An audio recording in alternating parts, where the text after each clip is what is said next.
to go ahead and kick that off, I'd like to welcome Congressman Greg Steube to the stage.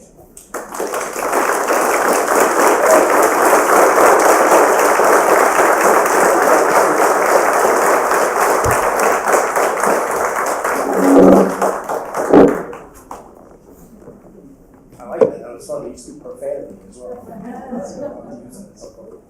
I failed at Spanish in high school, so I had to pick up a second language somehow. Well, Congressman, thank you for joining us. And to start it off, we ask this question every one of our town halls with federally elected officials. And one thing that I always tell veterans who are having problems with the VA or really any other federal agency is one good resource you have is your local member's Congress's office and your senator's offices. So can you tell the audience real quick what services your offices provide, not just for veterans, but for all constituents who are having issues with any federal agency? Yeah, that's a great point too. We can be a real, well, first of all, I want to thank everybody for being here. I want to especially thank the veterans that took time out of your schedule, and I know everybody's busy and has things to do. But I'm looking forward to hearing from you. I'm looking forward to hearing the questions and kind of giving you an update of some of the things that are going on in Washington with the VA, but specifically since I sit on the VA committee, obviously love to hear your input and what you're hearing on the ground. So I want to thank you for taking your personal time and joining us today. We can do a lot in our office as it relates to what we call casework. So I have my staff here. So Darla's in the back. Darla's going to wave her hand. Darla is my case manager, caseworker. She's going to wave twice for those who just turned around. She works in our Punta Gorda office, and we're also in the process. June 1st, we're going to be opening an office in Venice. So we're going to have an office in Venice and in Punta Gorda. We also have an office in Okeechobee. We have an office in Sebring. So Darla is the point person for casework. I also have my district director here, Sydney Gruters. She's in the back as well, waving her hand. And we have Libby Bowles, who is my deputy district director. They are your point people here. They are always in the district. If you have an issue as it relates to the VA, I've been having an issue with the VA for 9 years. I may talk a little bit about that. But those are your point people that can, for my congressional district, work your case through the process. So if you are having problems or challenges with the VA, if you are having problems or challenges with the Social Security Administration or any agency at the federal level, they are there to help you. We are there to help you. That is one of my, in my opinion, one of my most important jobs is to ensure that my constituents are well represented. And if they're having issues with before federal agencies, please feel free to reach out to our office. Well, thank you, Congressman. One other person I'd like to recognize, Lieutenant Colonel Bergerhoff is the Veteran Service Officer for Sarasota County. If you need help filing a claim, this gentleman is in the back. He worked for the county. Again, these are some great resources to use. They are there for you. They are nonpartisan. If you don't agree with the congressman on something, still, please use them. It can help a lot. At the very least, get you more information about an important issue. So, speaking of your district, Florida is a state that has a lot of veterans, 1.6 million veterans. In fact, it's one of the few states that actually has a growing veterans population, even though the veteran population overall is shrinking. So in the state, and probably more specifically in your district, what are some of the issues that you've heard that veterans are facing?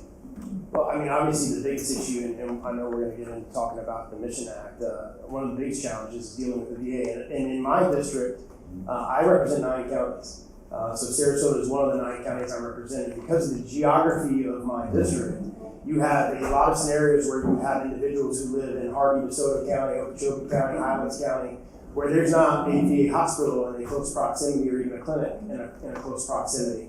So and we're going to get into the Mission Act and veteran choice, but those are some of the challenges that my district specifically faces is the geography and getting to a clinic. And if you need to have a surgery, I talked to a member in or a constituent in my district that had was going to have a procedure and having to go all the way to Bay Pines or to Haley up in Tampa is a real constraint for people in this area, in this geography. I see it myself. If I need something more than your primary care done, I have to go to Bay Pines, and I live in Sarasota, so there's a 2.5 hour drive depending on traffic. So I would say that's the biggest challenge in trying to navigate the VA system. Before we get too much farther, I just want to take a quick opportunity. We have a lot of people that have served, and one of the great honors that I have as a member of Congress is I get to select and appoint people to our different academies.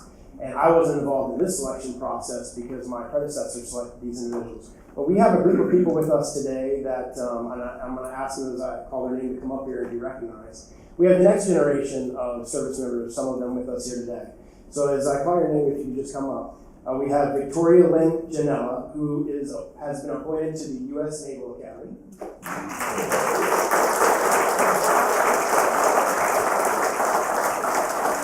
We have Tessa Rose Bond, also been appointed to the U.S. Naval Academy.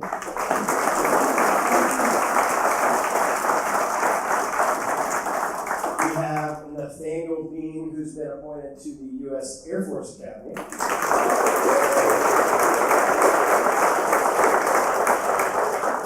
And we have Kirill Telenov, who also has been appointed to U.S. Air Force Academy. Two others that couldn't be with us today, Kevin Ducrill and Jack Michael Chase, who have been appointed to the U.S. Military Academy at West Point.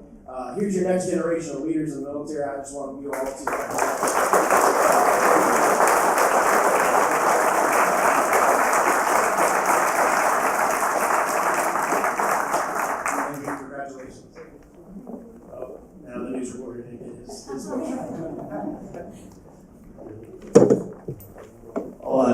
I think that's just one of the honors.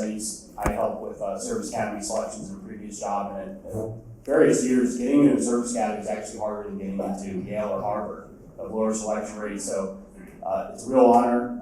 As I said earlier, if you're going to the Naval Academy, I encourage you to pursue the Marine officer route. There you go. I beg your pardon. But it is a real honor, and it's great to see that. So, you've already referenced it, but going into the Mission Act. So, the Mission Act passed into law prior to you being elected to Congress, but you're on the VA committee, so you're overseeing its implementation. So, first off, do you think overall the Mission Act was a good piece of legislation? And then, secondarily to that, is it being implemented properly in your mind? We have a big deadline coming up on June 6th where they need to be ready to launch a new community care program. Do you think they're going to be ready, or all the other pieces coming in place? What's your kind of general perception? Well, and I'm anxious, and that's a great point. I'm anxious to hear from you as that becomes implemented. I think it's a step in the right direction. One of the things I talked about when I was running for elected office, having gone through the VA process myself, was, especially in a district like this, like I talked about, having real choice for veterans. You know, the challenge is if, let's say you need a hernia repair surgery, if there's only one hernia repair doctor, you don't know who that person is, and you have to go all the way to Bay Pines to have that done. That's not real convenient for our vets. If they're having to drive 2 hours to get a heart catheterization to Bay Pines, wait in line, and wait on a waiting list in order for that to happen, to me, that's not serving our veterans the way I think we should be serving our veterans. So the Mission Act took steps in the right direction, I believe.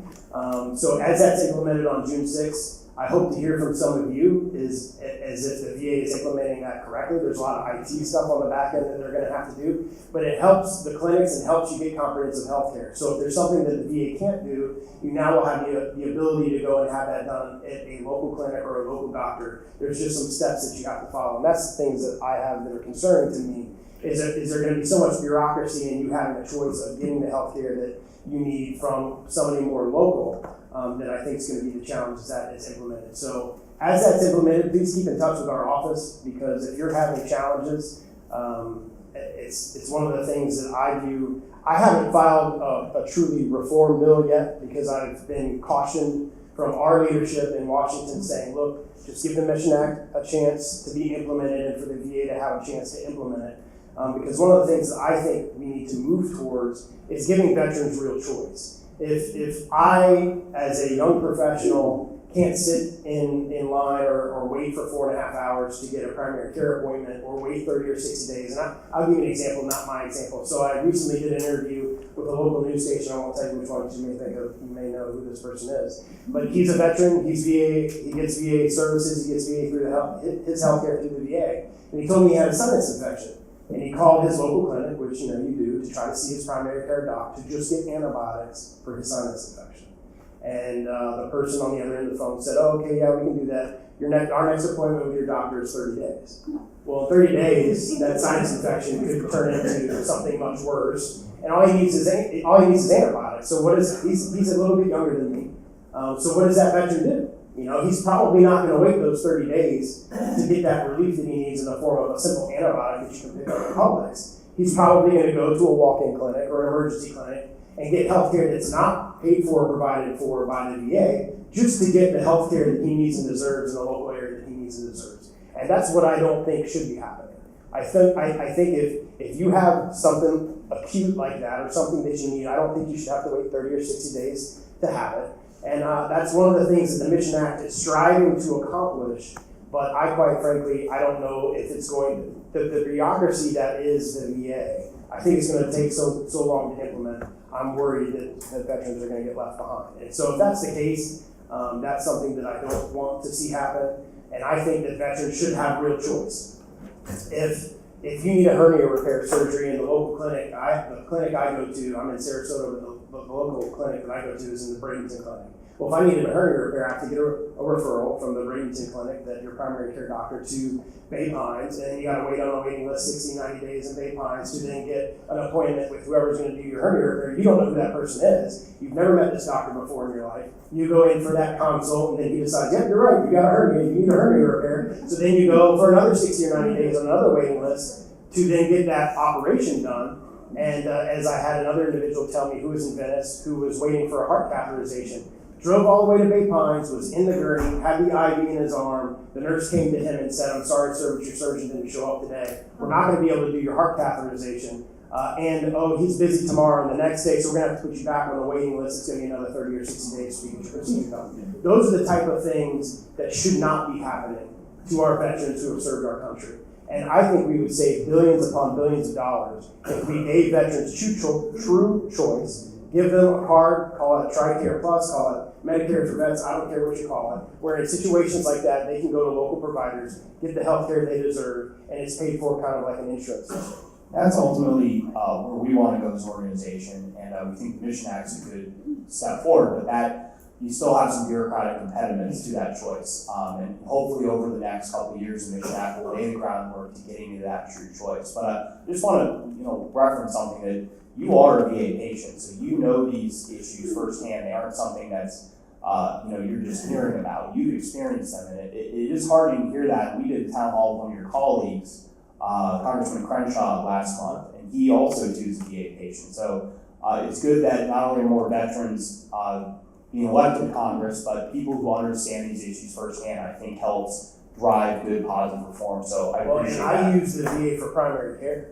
So, and I do that purposely, so I know what it's like as a veteran to have to go through what you go through. And just to get a lab test, they tell you to show up, well, your appointment's at 9, you have to be there at 8:30 to get checked in, and then you get there at 8:15 for your 8:30 but 9 o'clock appointment, and an hour later, you're still waiting to get your blood drawn for your labs. But I choose to do that because I think it's important for members of Congress who oversee Veterans Administration to truly understand how it's treated on a daily basis. And what's interesting is I've gone there for as long as we've been married, for 8 months. My wife Jennifer is here with me today.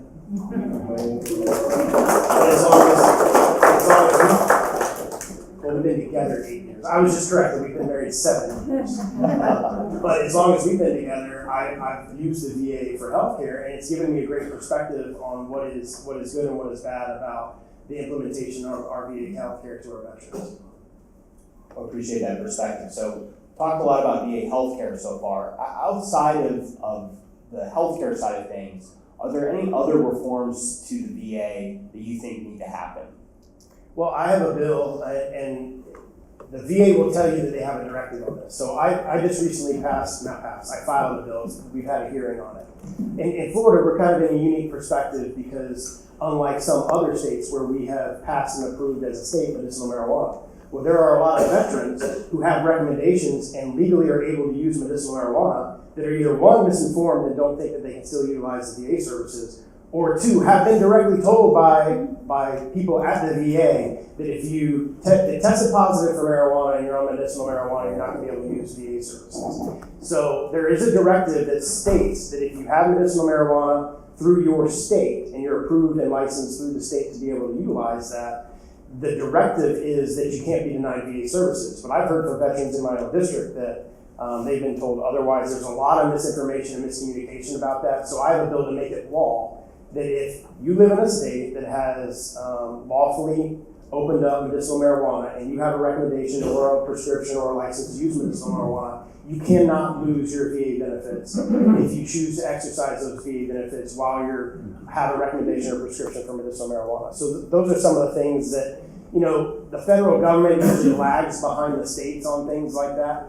And so for some of our veterans who legally can use that type of care, to be denied their VA benefits just because they're using that, I don't think is the right way to go. And I'm a big constitutionalist, and under the 10th Amendment of the Constitution, if the states have legalized something, our federal government should give leeway to the states, and I don't think that people should be denied VA benefits because they're utilizing a legal substance in their state.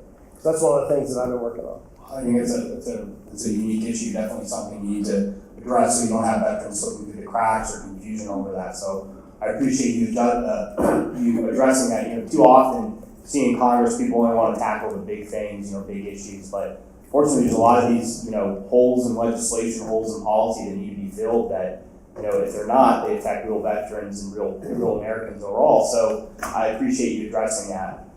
Switching now to the issue of federal spending.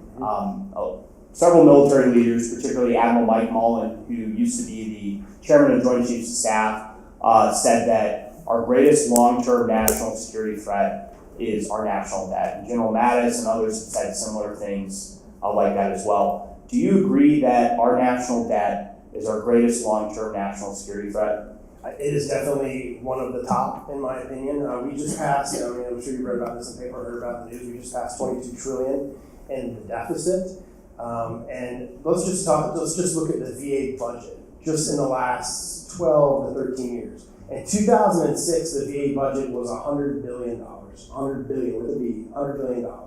Today, this year, they just requested $220 billion. So that is a 175% increase in the amount of funding that the VA has requested or needed or received just in the VA. And that's a real challenge. And if it was a stellar healthcare system and I wasn't hearing the stories, I've just kind of told you some of these stories, then I wouldn't be too concerned about it. But when you're hearing these stories that the VA is not appropriately providing healthcare for those that serve, and we're spending this amount of money on a healthcare system that's not working for our veterans, then that gives me real cause for concern. And that's going to be a challenge that my generation and my children's generation are going to face. But I think that's one of the things that we're really going to have to tackle. In regards to the VA budget, that increase occurred actually while the veteran population was shrinking.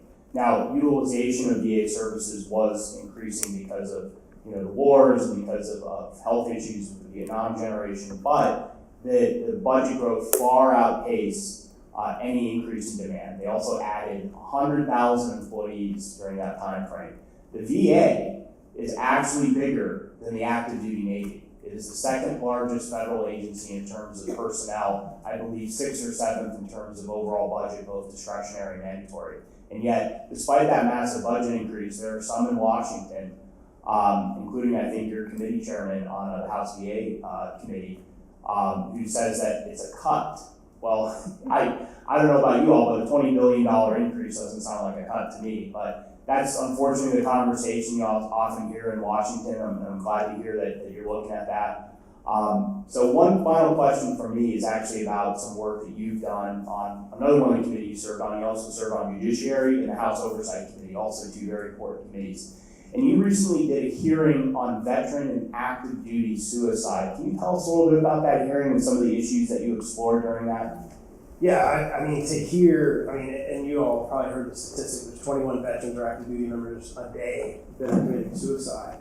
And that number each year, if you look at the numbers, we were presented with all the different data, it's increasing every single year. And it's not just increasing in the active duty population, it's increasing in the veteran population. And believe it or not, one of the other statistics that actually very much surprised me was the female veteran category.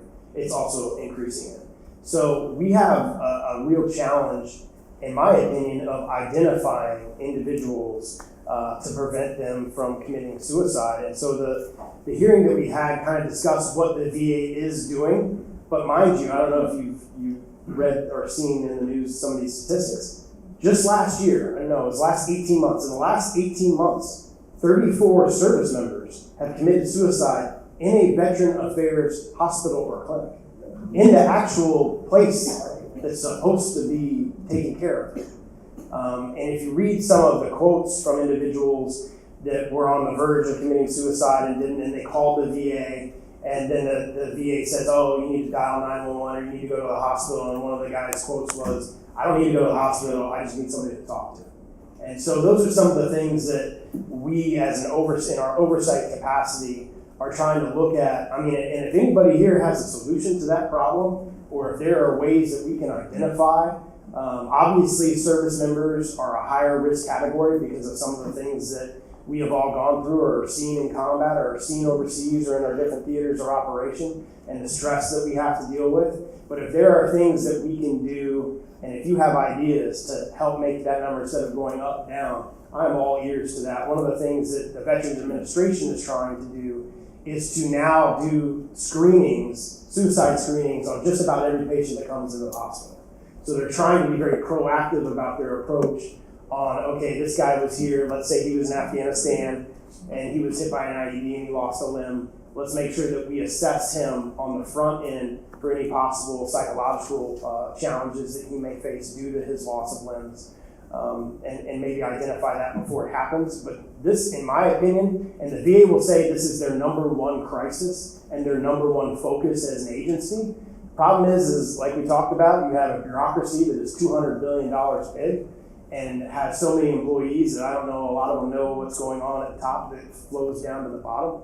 So if anybody has ideas of how we can be more proactive as a nation to prevent our service members from committing suicide, I'm all ears, because I've sat through these hearings and you hear the data. I was actually reading it on the way over here. You see the data of the rise in suicides. There's plenty of data around to know what's happening, but nobody seems to have any solution to how do we actively prevent this? How do we get on the front end of this? So if there's things that you can think of, or if you've had experience in this area, I mean, the things that I've seen that are helpful is, guys just wanting to be with their buddies and talk to their buddies about some of the things they're dealing with. When I was in the state legislature, we created what was called the Wounded Warrior Program. So we had hunts on state property and state forest lands for wounded veterans. So we would bring wounded veterans together, different service areas, different wars that they served in, to be able to be together in that camaraderie and go out and hunt turkey or hunt hog or hunt deer. And those are one of the things we did at the state level. And if those are the type of things that we need to do at the federal level, I'm open to that too. But I hope that as a nation we can start to really understand and try to grapple and get on the front end of what is the number one crisis in our veteran community. Absolutely. The president has implemented a whole of government, whole of community approach to it, looking at bringing in the Department of Energy to use some of their supercomputers to analyze some of the data that Congressman talked about. It is a top priority for the VA and also for the president. So, hopefully we'll make some progress. It's not just really that we hope, but we need to. And again, this is going to require a whole of community, not just government approach. So we're now going to transition to questions from the audience. However, before we start, Rick's going to help moderate here. There are two other people I wanted to recognize. Nicole Sutter there in the back, she's our events director. We've probably traveled over the last year or so, probably 70,000, 80,000 miles to different parts of the country to do town halls. She's on the road probably 250, 260 days a year, doing events all over the country. And again, I couldn't do what I do, and we couldn't do at CDA what we do without her. She's absolutely fantastic. And then Kelly Merkel, who's our chief legislative government affairs person up in Washington, D.C., our point person on the Hill. She's been driving these event series for a while, and we appreciate her as well. She's a Marine Corps spouse. Her husband just retired from the Marine Corps after 23 years, and she's very happy that he's not going to be deploying anymore, and he's now getting his law degree. So very exciting for her. So with that, I want to transition to questions from the audience. So a couple things. We had you write down your questions so that if we don't get to them, we can give them to the congressman's staff after, and he can get back to you. This ensures that everybody has a chance to get something back from the congressman. If there's something not related to what we're discussing tonight, it can be addressed as well. We appreciate you, everybody, cooperating on that. So Rick's going to read off the questions. and then the congressman's going to answer. And again, if we didn't get to your question, we'll make sure it gets to the congressman's staff so they can follow up with it. So with that, Rick, I'm going to kick it over to you. Thank you, And Dennis. if you put your email and or mailing address on those cards, we'll make sure we either mail you a letter in response or email you back. Is there anybody else that has an outstanding card that they want to submit? Kelly will grab those and we'll start working through the room. I just got one from CJ Metcalf. Could you please rise, ma'am? Hi, CJ. She asks, with $220 billion in the VA budget request, what does that include? Just salaries, hospital supplies, pharmaceuticals, for operating management? Is that amount all inclusive? It is the whole kit and caboodle. It's everything. It's staff, it's doctors, the cost to run. I think the biggest cost, I haven't seen it broken down, but I think the biggest cost is to run all the different hospitals, just the overhead on all the different buildings. I have it somewhere, but I think there's 16 different facilities just in the state of Florida. So you think about the cost in that, it's pretty extensive, but it's the whole bucket. Most of those facilities are over 50 years old as well too, and so a lot of money goes into maintaining them in addition to building new ones. Okay, Kenna Hubai.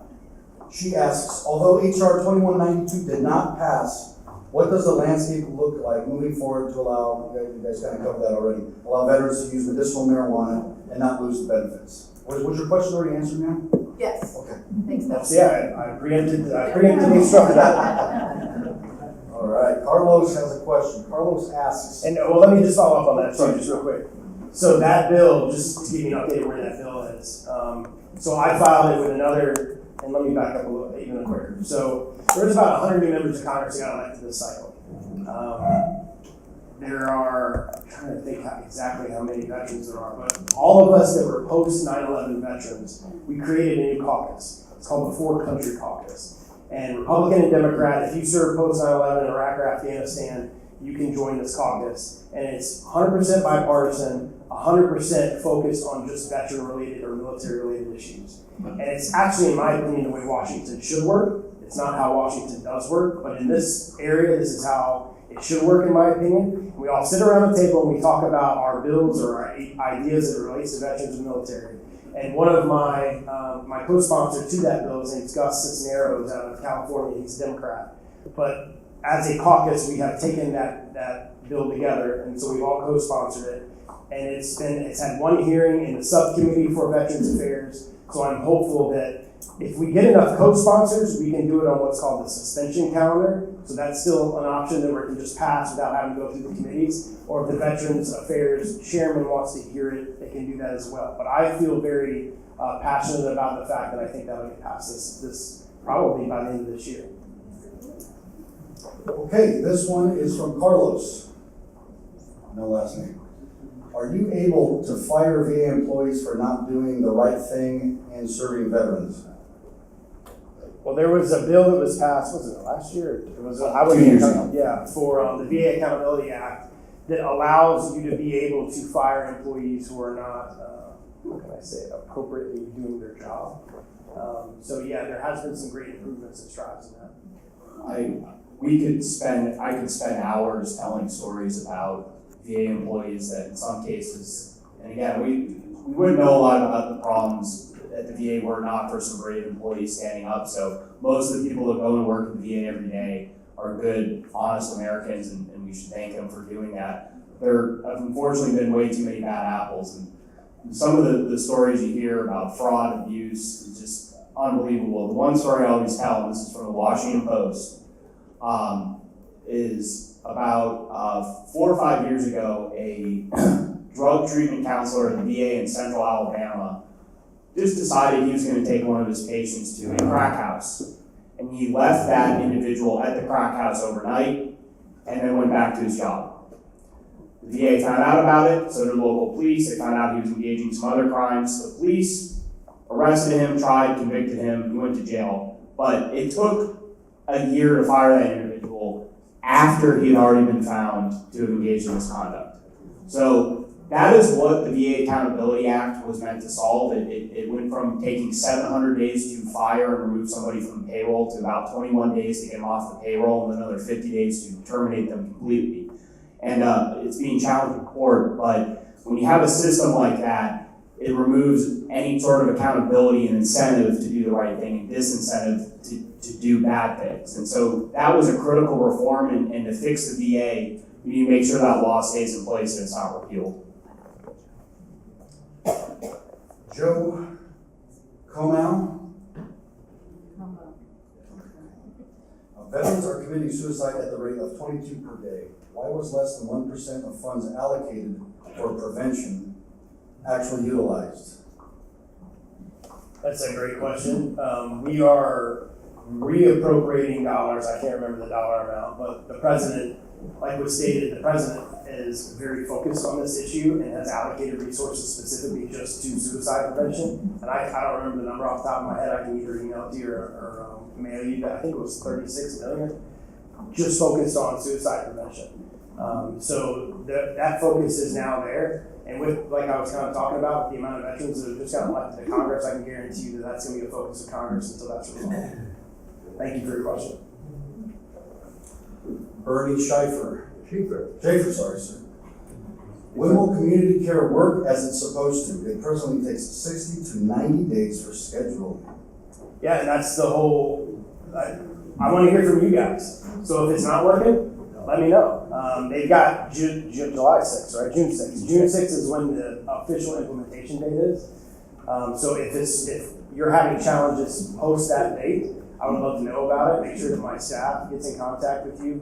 Like I said, I think, and this is a controversial, it's very controversial what I'm proposing to do, but I think it's the direction that we should go. If, in my opinion, the VA should determine whether you're service-connected, disabled, or whatever that percentage amount is, because they're the ones that determine that. And at that point, you should have a true choice. So we passed the Veterans Choice Act, but it's not really choice, because if you get in within 60 days or 90 days, depending on whatever the situation is, then they still have satisfied that issue. But like the examples I was giving you before, if you have a sinus infection and you need antibiotics and you're not going to get to go see the doctor for 30 days, I don't think that's the way we should be treating our veterans. And I think that the service that we can provide them by giving them true choice, giving them a card to go down to the local emergency clinic to get a prescription for whatever antibiotic will save us a lot more money than what is the VA hospital system. You got a hand up in the back. Can I add something to what you just said? Sure. Since January 13th of 2018, the VA has had a walk-in-the-door policy. You have a sinus infection, you have a cold, you have a problem with the flu, you have mental health issues. You walk in the door at any VA hospital or clinic and you will be seen by a doctor that day. Good. Well, apparently it's not. I just wanted to say that because information is what we survive on. Right. And if we're misinformed, if we don't know, then we can't act. Well, I mean, the example that I gave to you, the individual that had the sinus infection, he called the VA clinic, and she told him that. No, don't call. Go in. Okay. Well, Don't call. Go in. That should be with any VA hospital, and you know, there's different. We want to keep it. Well, so I would just say real quick, there is a new Walkin Care benefit that is being rolled out on June 6th as part of that, part of the VA Mission Act. I would encourage you all to learn about that. And again, in regards to the walk-ins, that's for hospitals. Some of these clinics, you know, they have very different times and C-box and things like that. Walk in the door. Right. I've done it twice. But not all clinics are open all the time. So like where I'm from in Arizona, but some of the clinics are only open Monday, Wednesday, or Friday. But if you have a local clinic, they might have that service. So I encourage you to go to the VA's new website, va.gov. They can get you all that service as well too. It just varies from clinic to clinic. So, but again, on June 6th, you have new benefits rolling out. And check in with the VA's website. CVA also has a website, vamissionact.com, where we have that info too. Again, a lot of these benefits are changing over. Appreciate that information, but that walk-in benefit is actually going to change on June 6th as well too. So we want to make sure we're getting to other questions as well on that. So Absolutely, well, this has to do with that. Bernadette wrote, how do the access standards support rural Florida vets? Well, I kind of talked about that. Where's she at? Is she here?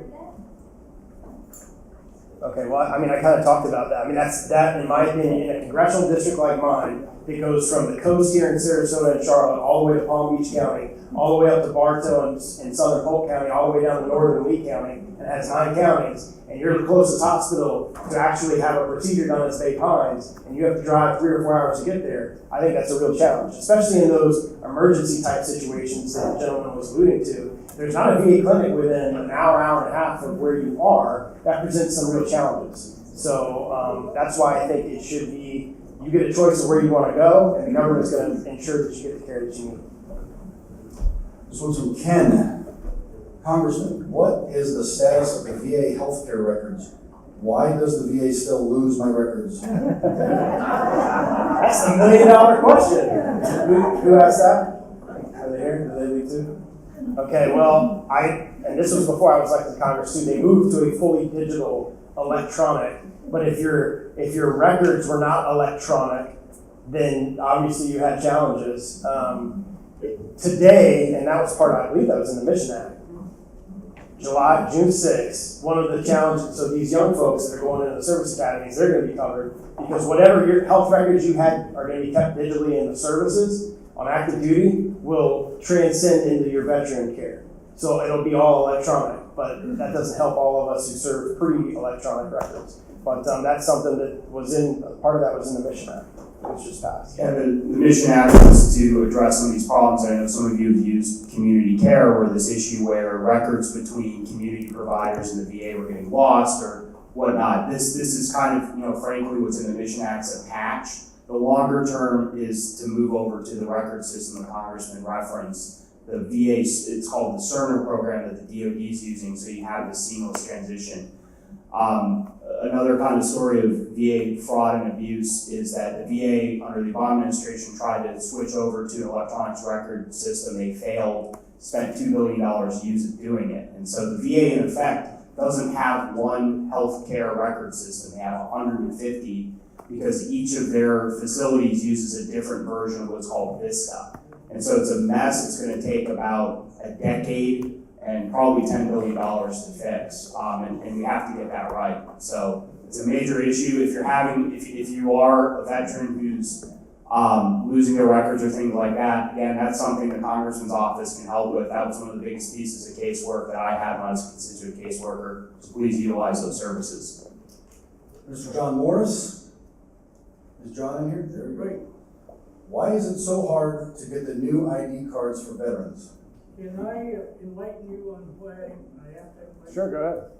Back in You're not going to read that whole folder full of information. I'm not a congressman. I'm going to use that one. In December of 2017, Congressman Buchanan passed a bill. Oh, the ID card for you thing, guys yeah. to get new ID cards. I have been working with your Punta Gorda office for about 6 weeks, and the system is so bad that they're having a hard time getting me my new ID card. Okay. So what can you do about that? You can talk to employees with the Punta Gorda office, and I comment them, because they worked hard trying to get me that, and they can't get anywhere with it. So they have your information, sir? Yes, they Okay, got all right. everything. You know, it's embarrassing for any veteran to go to Home Depot and they won't accept your DD 214 route. Yes. I asked that question, why? And they said, well, it's corporate business, they won't accept. Well, I will make How much more can a veteran carry with you? I carry it in my billfold all the time. Yeah, I will make sure that I look into that, and if you guys are obviously you're having a problem with it, and I'll have to contact the VA-led shop and find out what the holdup is. But I thank you for bringing that to my attention, because I didn't know that was an issue, and I'll make sure I get on the top of that for you. Thank you very much. And same kind of thing. So the story that he just told, make sure you get to my office, and we can try to track that kind of stuff down. But there's a great example as to how Veterans Affairs takes a very long period of time to do something. Because that bill passed last year or 2 years ago. 1917 or in 17. Yeah. Maura McMahon? Maura? What is your position regarding the privatization of medical services for veterans, sir? She didn't say sir either. Okay. Well, I don't like to use the word privatization because a lot of your veteran service organizations do not like that phraseology. So, like what I had said, I think that veterans should have true choice. So if you live near a clinic or you live 30 minutes from Bay Pines and you like going to Bay Pines and you're getting good service at Bay Pines, then you should have the choice to be able to continue to use Bay Pines. If you're like me and you're on a tight schedule and I don't have time to go and wait for 2 hours at the clinic to see my primary care doc to get that prescription for whatever it is, or just go and show up at the clinic because I had issues and because the person on the phone said, okay, well, I'll get an appointment in 30 days. I think you should be able to go wherever you need to go to get the health care that you need and deserve, and the government pays that tab. So call it TRICARE Plus, call it Medicare for Vets, call it whatever you want to call it. I think it should be true choice. And in a district like mine where you have veterans who live in Sebring and Highlands and Okeechobee and Glades, they can't just drive 30 minutes to go get their prescription of antibiotics from a clinic. And I think they should be able to go to the local pharmacy or the local clinic, emergency clinic, and then we're going to cover the tab. And I can guarantee you we would save billions and billions of taxpayer dollars if we had a system that gave veterans true choice and they had the ability to decide what health care they chose. And so it wouldn't be privatization in the sense that we're just going to privatize the VA. The VA would stay as it is, but if more and more members decided to utilize other healthcare providers, then that would be a choice that they would have to utilize. Does that make sense? Okay, this one is from Bill. No last name.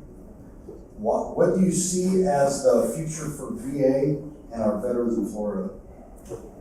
I think the future is bright. I think we're going to have a lot of growing pains getting there. I have been told, I kind of told you about what my idea is as it relates to how I think the VA should accommodate the healthcare of our veterans. But I've been told, look, the Mission Act solves a lot of these problems. It puts real choice in there. If clinics are allowing people to just show up and get the healthcare that they need at that point in time, then excellent. And then as more and more members, because clearly that message isn't getting out. So as more members find out that that's something that they can utilize, I think we're going to get there. But I think it's going to take some time to get there, and I hope that we don't lose more service members in the process who are waiting for the health care that they need. But I think we're going in the right direction. I think the president has very much, you can watch him on TV and some of the things. He has a passion for members who have served our armed services, and he has a passion for our veterans. And I think he will do anything and everything within his power overseeing Veterans Administration to ensure that they're properly cared for.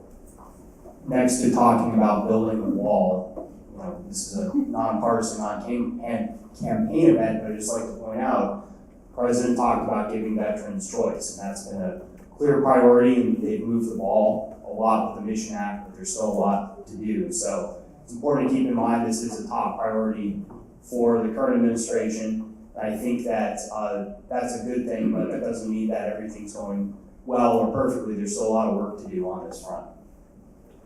Okay, this one's from John Zach.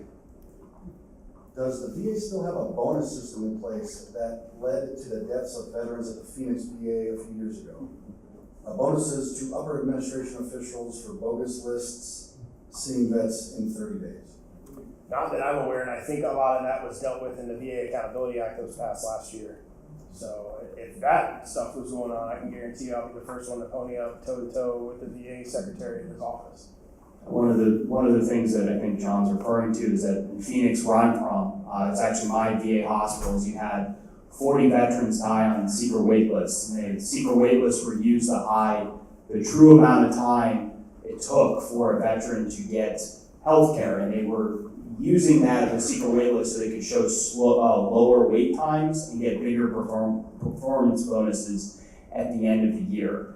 And you had this dynamic where 2/3 of VA hospitals are using secret wait lists, and it became pretty clear that they were doing that to game the system and ultimately get bonuses. And fortunately, the last few years, that has hopefully gone away, but that doesn't mean there isn't misconduct maybe occurring. So you need an oversight committee, you need people like Congressman Steube holding the feet to the fire of the VA. Go ahead, John. Yeah, I just want, so as far as you know, there's no bonus systems in the VA system right now? As far as I'm aware, Okay. I mean, I can look into it, but as far as I'm aware, I've not been told that there is. I'd like to know about that. I can, yeah, I've got my chief of staff standing right back there, so grab a pen, Alex, and write down that question, and we'll shoot it straight over to the secretary. Okay, this one is from Bob. No last name. What skills from your military training serve you well in Congress? Oh, that's a good question. Ducking. Getting behind cover. I tell you, I wish more members, and I'm very happy about the number of service members we have in my class, Republican and Democrat. Like I was telling you about that caucus that we started and some of the bipartisan things that we're working on. I tell you, having served overseas in Iraq or Afghanistan or Vietnam or Korea or wherever you serve, I think gives you a very good basis at the national level to understand some of the challenges that we face as a nation. And I wish more veterans would run for office, especially at the congressional level. And I'll just give you a quick example. Last week, we had I don't even think the news talked about it, we had a top secret FCI briefing only for members of Congress. And it was on Iran. And so we were sitting in a classified auditorium, and we had Secretary of State, we had the Secretary of Defense, we had the Joint Chiefs of Staff, and an intel head. We didn't know what his position was, but we had a head of intelligence. They gave us a briefing on the real issues that we as a nation are facing. To have veterans who have served, to hear that information, and to be able to make educated decisions based on that information, I think is huge. So I encourage, like I said, we started a 4-country caucus. There is an organization that supported me in my race. It's called With Honor. They support post 9/11 veterans who are running for Congress because they see the need, Republican and Democrat. They support both sides of the aisle because they see the need to have veterans because of that experience. I mean, we're dealing with real issues up there. Iran is a real threat. And we have some real challenges from a national security perspective for people who have served in those deployed environments to understand national security issues and understand defense, understand classified information and how to handle it, I think is vitally important to the safety of our nation as a country.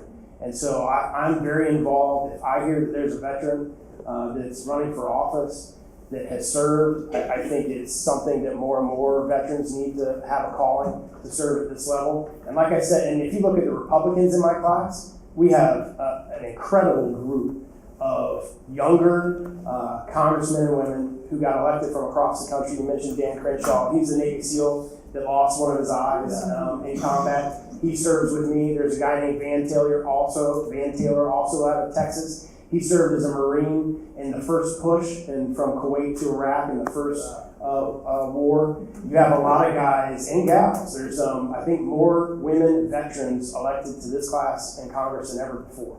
And we all kind of band together, especially when it comes to national security issues, and we end up in Veterans Affairs committees. We end up on Dan Crenshaw's on HASC, House Armed Services Committee. Walt's also a former Special Forces guy in the Army. He's in Florida on the East Coast. He serves on HASC. So to have that experience, I think, I don't think all members of Congress should be veterans or have served, but it certainly gives you a wonderful basis to understand what we are facing as a country and the challenges and dangers that we have out there. So I think it prepares you at that level very well for being able to understand the challenges that our nation faces. This one's from Anna Cordeia. She wants to know how often you get intel briefings. That's a cool question. Well, we can get it whenever we want. You're a member of Congress, and especially if you sit on House Armed Services Committee. I sit on Veterans Affairs. The Iran, that came from the administration because of obviously, you're hearing in the news, there's things going on over there. So the administration wanted to brief members of Congress. If we want an intel briefing on any subject matter of any agency that we want to get it, you just simply make a request. The people on House Armed Services Committee obviously are gonna get a lot of information probably on things before we would, but as a member who's not on task, if I want that information, I can certainly ask for it. You'll hear about, you're hearing the news, the Mueller report and blah, blah, blah. As a member of the Judiciary Committee, if I wanted to go and read the unredacted Mueller report of the Department of Justice, I could have gone over there and done that. So as a member of Congress, you have a lot of access to information. All you have to do is simply ask, and you can get whatever briefing you want on whatever subject matter you want. Well, I appreciate your time, Congressman. We're right at 7 o'clock right now. So 1700, Dan. it's 1900. We're Marines, we can't count very well. But there's going to be time for, if you want to take a picture of the congressman or speak one-on-one, we're going to ask folks. We have a little bit of time to line up here. Nicole and Rick are going to coordinate that. But before you get up out of your seats, a couple things.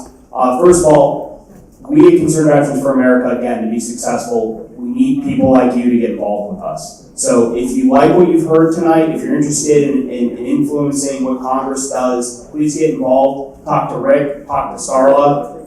They'll provide opportunities for you to get involved. And real quick too, Alex, raise your hand, Libby, raise your hand, Darla, raise your hand, and Sydney, raise your hand. If we did not get to your question tonight, and you want a question answered, write it down on that sheet of paper, put your email address and or your mailing address, give it to one of them in the back. They all work for my office, and we'll make sure that either I personally respond to you or they respond to you on my behalf. So thank you all very much for being here tonight. I appreciate it, and please keep me updated on things that are going on.